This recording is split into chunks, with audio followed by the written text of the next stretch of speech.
Welcome to another edition of 15 Minutes with Andy as we speak with guests that are in our community or part in some way, shape of our community, have a connection to Northwest Ohio that we really feel like they have stories to tell. They're involved with different groups or organizations that's part of that story as well. So we are glad to have in a Montpelier resident, well, not resident, Montpelier native, Bryan resident. There's all kinds of Williams County ties to you. Dr. Steve Bumb from Community Hospitals and Wellness Centers, which we'll dive into and what you do there in just a moment. So, Steve, thanks for being with me here today. Thanks for having me, Andy. Super privileged and honored, and appreciate the time to talk to you. Let's talk a little bit about, obviously we know, spoiler alert, you're in medicine, right? So yep. Tell us the backstory. Before medicine even came into view, I already mentioned you're a Montpelier grad, but tell me a little bit about the beginning.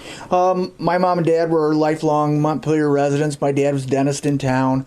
I was born in Columbus, overlooking the shoe, which I was always proud to tell my friends.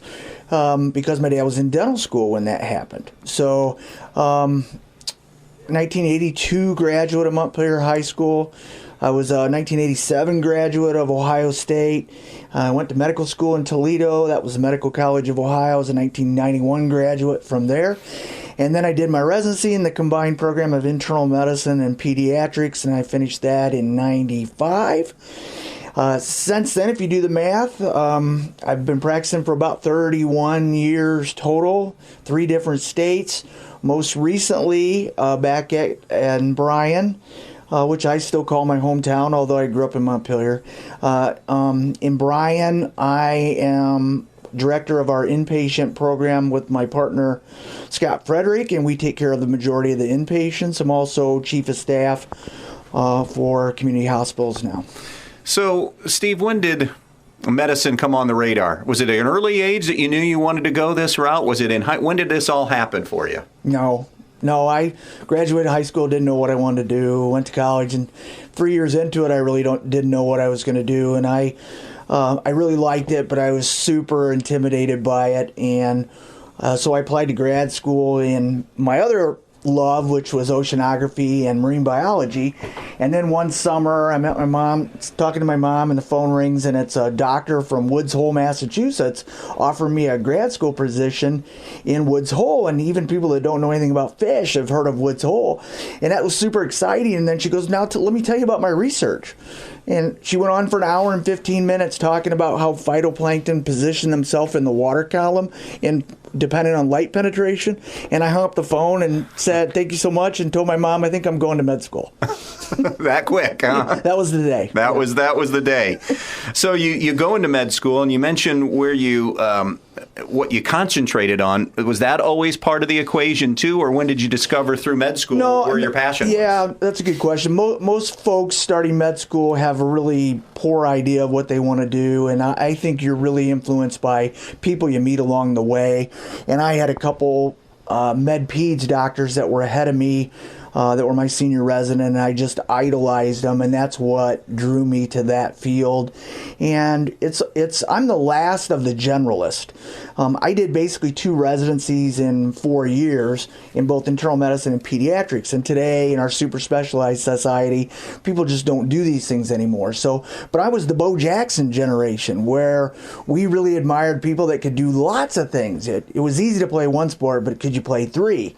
It was easy to be a good student if you weren't an athlete. So we kind of admire the people that could do all kinds of things, and so that's kind of how my what drew me to medicine and peds both is the broadness of it. But today, boy, we're super specialized, so it's harder and harder to find general surgeons or generalists in anything anymore. Nobody wants to take on that big, broad range anymore. So you get done with everything, medical school. Where does your first job take you? Where do you land that at?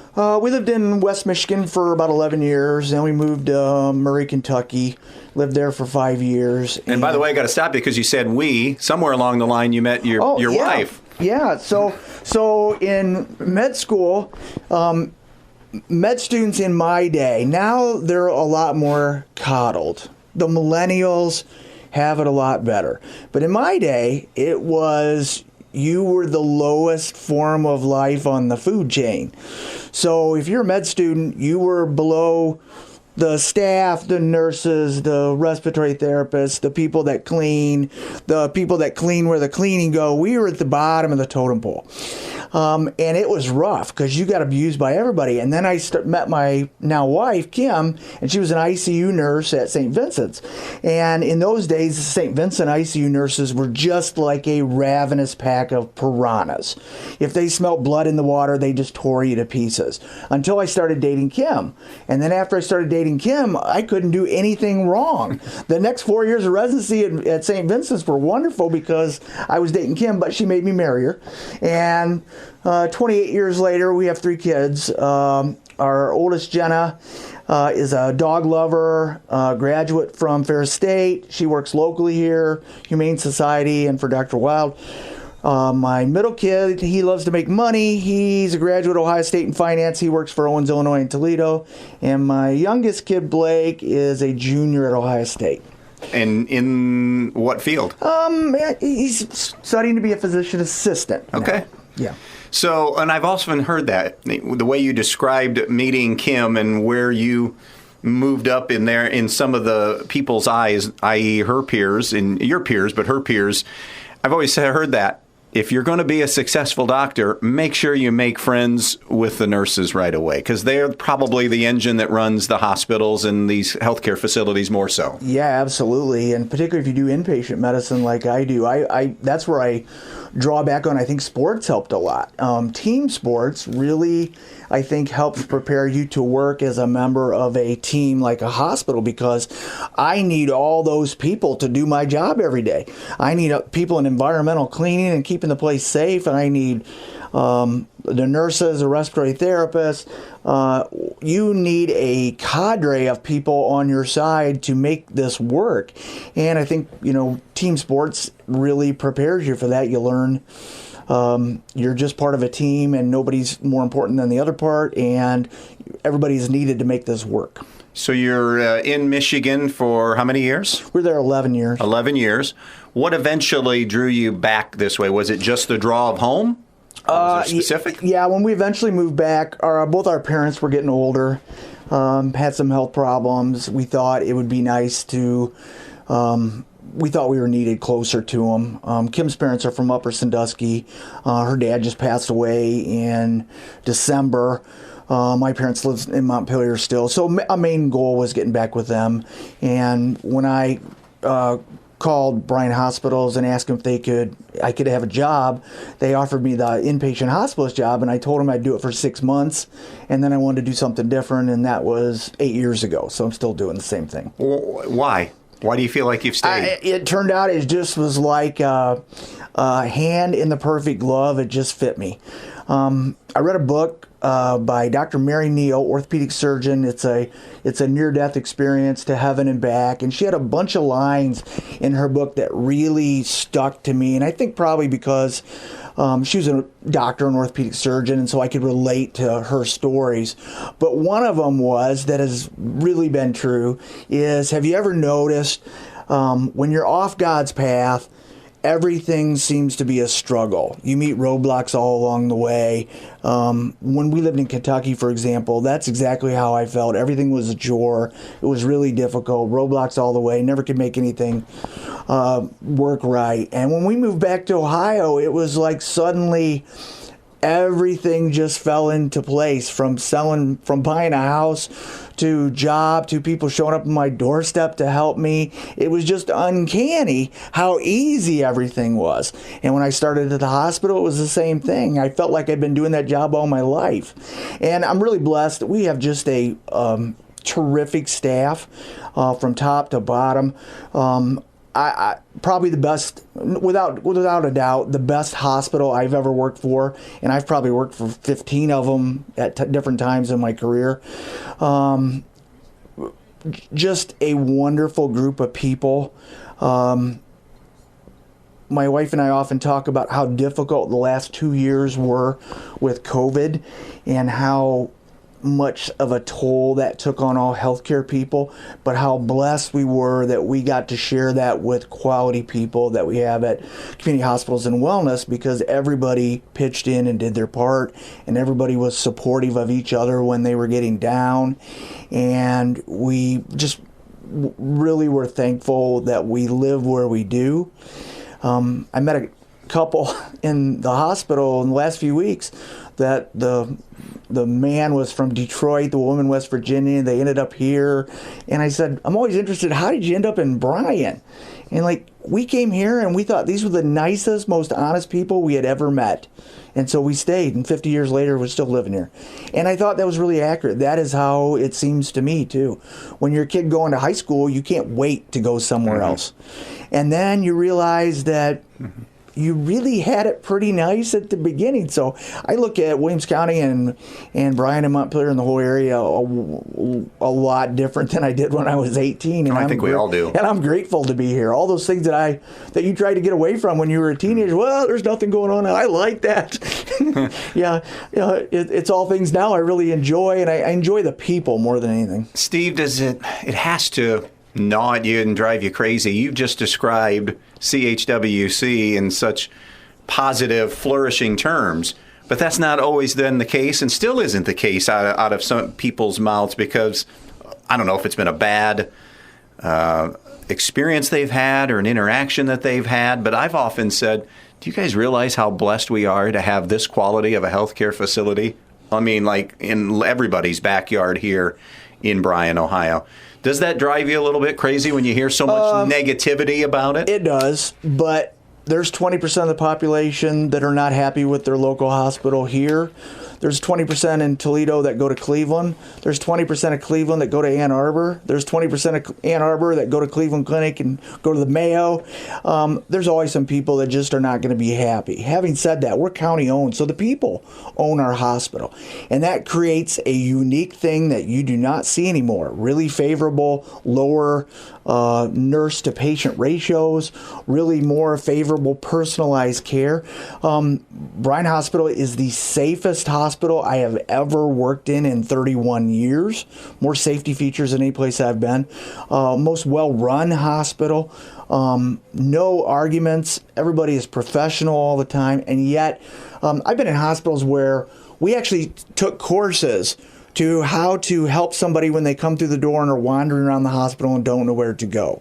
And they gave us instruction on what to do when you encounter the elderly lady looking for a room or doesn't know where she's supposed to go. We would never do that here in a million years, because everyone from environmental care to nurses to the executives to Chad Tinkle will stop in a minute and escort that person to wherever they need to go, because that's just in their nature. And that's just the kind of quality people we have. So 31 years, boy, you have seen the gamut of changes, positive, negative, whatever they may be. How do you kind of wrap your arms on what's gone on and what is going on in healthcare, period? Wow. How to fix healthcare. It's dramatically different than when I started. When I started, we were all our own bosses. Doctors owned the practice, much like the doctors here own Bryan Medical Group. That has all changed now, and it's really hard to find somebody that's independent. Most of them are owned by giant HMOs. The HMOs have sort of carved up every region into their own, and I think some good has come with that, some bad has come with that. It's probably created more services, but less personal care. I don't know. It's different, but I would still do it over. Like everything else, I'm sure there's always positives and negatives to anything that happens, and especially when you stay involved in something for 30 years. Plus years, you're going to see everything. And then you've already hit on the elephant in the room that has happened in our world the last 2 years is COVID. I don't know how that has changed or helped to change, I guess, things, even bigger than anything that we can think of in the last, I don't know, decade, 2 decades, 3 decades, whatever it might be. Yeah, unique in my career. I mean, I guess everybody's got to experience a pandemic once, but had never seen anything like this. Most of us had not. And you and I talked early on in the COVID apocalypse that we were all going to know somebody that got sick, and we were all going to know somebody that died of it, and that came pretty close to fruition. It's been the toughest 2 years probably for me in practice because there was so little we could do to help, and there was so much misinformation out there that people got frustrated at the wrong people, or got frustrated that they couldn't visit their loved one in the hospital, or got frustrated that we're not doing enough to make them better. But we warned them on the front end there was no treatment for this disease, at least not as of this year. So that was super difficult. Probably one of the most difficult things I've done in my career. Yeah. At least now we're seeing more options and more availability. I got a guy that's a friend of mine that's also in more of the research end of things and told me, Andy, we're going to be, from a research standpoint, this is as fascinating as it gets, and we're going to be learning more and more about this probably daily basis, certainly weekly, monthly basis, yearly basis type thing. But yeah, I think there'll be all new medicines rolling into every season for this. Paxlovid is coming out now, so hopefully have more tools in the belt that we don't have to go through this misery again. Yeah. And I don't want to spend too much time on that because we've talked about that ad nauseum, and I don't want to minimize it, but I just didn't want to spend that much time, but it was worth mentioning here. You do have, when you came back to this area, and I don't know how big some of the communities you were in, comparatively speaking, to coming to Williams County, but one of the beautiful parts I've found of living where we live, and it took me a little while to discover it and not be that selfish 20-something and even 30-something to a point, you find groups or organizations, nonprofits, whatever it might be that you're passionate about, and you get involved. And one of those for you is something that you're involved with and something that's here in Williams County. I mean, it was already established when you got here, but I know we wanted to spend a little time talking about it, and a refresher for some and maybe something, an eye-opener for others in the Compassion Clinic. Yeah, thank you. So when I moved back, I got approached by a pastor, Mike Kelly, who is super passionate about providing free medical care to the community, anybody that can need this. And he asked me to help by volunteering. So I did. And that evolved over the next few years. Bob Schrock was the director when I first started, and he retired. So next was he asked me to become the medical director of it. And he has a passion for trying to provide as much medical care and free medicine to the people of our region as is possible. And he is constantly pushing me to get more patients and do more. He always feels like we're not doing enough. We were on Edgerton Street, and that building had a fire at the beginning of COVID 2020. And the First Church of Christ, which is the church immediately behind the post office in Bryan, was gracious enough to offer us space. So we moved in there, remodeled. So now our space to see patients is right behind the post office. The sign for it's in the alley. So unless you're mailing a letter, it's going to be difficult to see the sign. But the clinic's open mostly Thursdays, mostly Thursday evening. It is all by appointment, not walk-in. The phone number, which I'll read through real quick, is 419-630-0313. There are criteria to be a patient there, namely income levels, and it varies depending on your family and family size. But for the most part, anybody in Williams County or surrounding counties that are still in Ohio are eligible. Even patients that have the Affordable Care Act, which became affordable but has such a high deductible that many people never reach it, so they have no assistance with prescriptions, we can see you for free. Mike Kelly got an agreement with Rite Aid to give out free medication that our clinic then pays for. So patients can take their prescription for their antibiotic or their high blood pressure pill or their diabetes agent or insulin and go to Rite Aid, and we will cover the cost of that. So it's usually minimal to no medicine costs. There are no costs for the office visit. We now have expanded. We have a podiatrist. We have a dermatologist. Melissa Williams volunteers there. Nita Soroa, who's a podiatrist. We have 2 chiropractors that volunteer time there. Several nurse practitioners. Sue Murray. several of the doctors from Montpelier, Lindsay and Brian Bradby volunteer time there, and I do as well. So they're different doctors, different nights, different service, different nights. Call if this is a service that you could use. But we're really hoping to reach out to more people and make them aware this is a free service to use. Boy, this is huge for Williams County. And again, one of those gems that I don't know that I think we probably take for granted. We being Williams County residents, I guess at the risk of sounding Captain Obvious with this question, but how important is this? How vital is this to our community? I don't, I think it is important. I think it's really vital, and it's really vital if you're one of those people, because, most folks here that use Compassion Clinic are not people who don't want to work. They're people that are in between jobs. They're people that have a job that has the only insurance they have is Obamacare, and they can't afford they never reach their deductible. They're all just good folks, and we service something like 350 people every year on a regular basis, and trying to grow that number of people. But I think if you'd ask them, a lot of good comes out of it. Sometimes a diagnosis comes out of it that they were not going to be able to get because they couldn't get in to see a doctor. Free medicines is super helpful, I think. Medicines today are getting so expensive. I do a lot of insulin, and gosh, insulin's $300 a vial and $300 a pen. It's just getting ridiculously expensive, and ability to cut into that cost and get free medicines, I think, really makes a big difference in people's weekly bottom line. So find out more information, and if you know somebody that pass the information along to them. The Compassion Clinic in Bryan, but serving here folks in Williams County. You had a funny line that I want to make sure that you had a chance to get in to describe your job title right now. I told Andy, I'm my partner and I, Scott Frederick, we direct the inpatient program for community hospitals and wellness. My other job is chief of staff, and chief of staff in Bryan Hospital is exactly like Grey's Anatomy, except if you take out the prestige, the power, the money, and the sex, it's exactly like that, only completely different. So when you think Steve Bumb, when you see him, think Grey's Anatomy. You're the Bryan version of Dr. McDreamy, right? No, I've been told that I had a face and a body that fit radio. Is that a good thing? From my perspective, I think it's a wonderful thing, Steve. That is good. I thought they meant it as a compliment. Absolutely, they mean that as a compliment.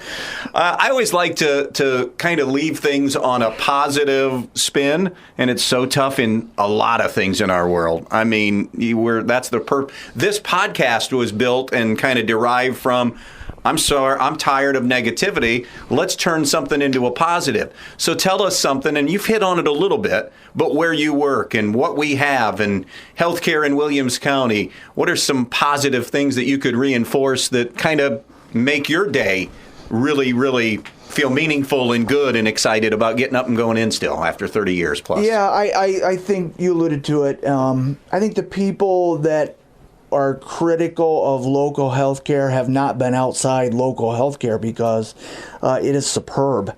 Dr. Mike Liu, when he was here, often said we punch higher than our weight, and I think that's true. We just offer a lot more services than any surrounding county hospitals.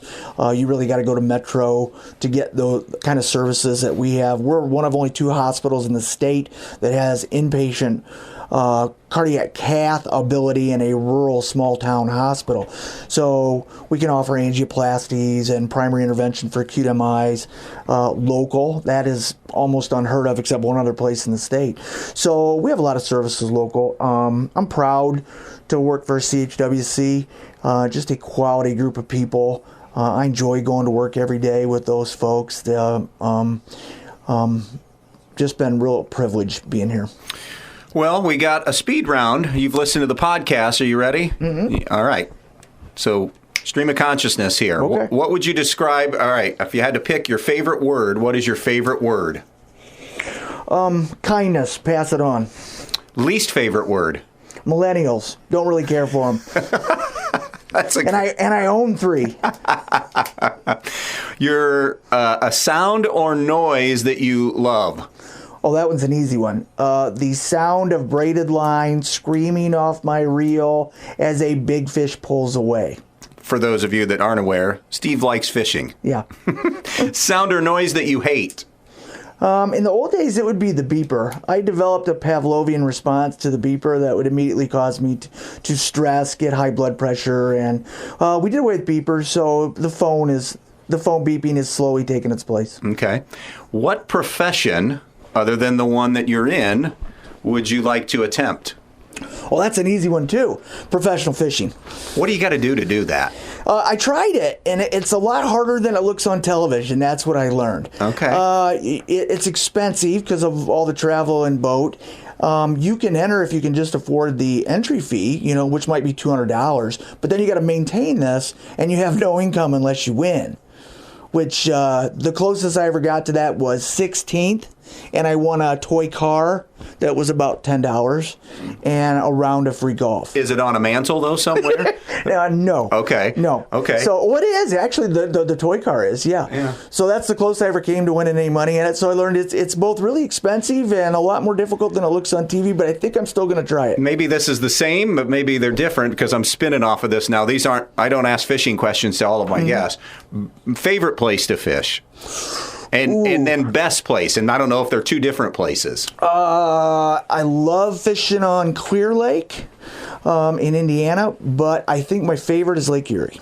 Okay. Would that be the best too? That would be the best too. Okay. Yeah. All right. Last question, and this is always one of those that it feels like I should be asking you this later in life, but you're not doing your podcast later in life. You're a young, strapping guy like myself. I don't know if anybody's ever going to describe us that way, but I did. How would you like to be remembered? Legacy type question. Well, I knew this question was coming, and I still didn't have an answer for it. I'll go with what Archie Manning said. He was a good dude. That's all I want. Okay. I think you're a good dude. I think you're a great dude for coming in and being with me here today. I've certainly appreciated it, and we thank you for all that you do for 30 plus years and continue to do in the medical field and the Compassion Clinic. And please pass along all of our best wishes to everybody at CHWC. I personally think that they do a tremendous job, and we should be proud and very happy to what we have here in our own backyard. Thanks, Steve. Thanks for having me, Andy. Dr. Steve Bumb, our guest on 15 Minutes with Andy here. Hope you enjoyed it. Stick around for our next podcast that's coming up very soon. And as Steve said, throw some kindness somebody's way today in the world.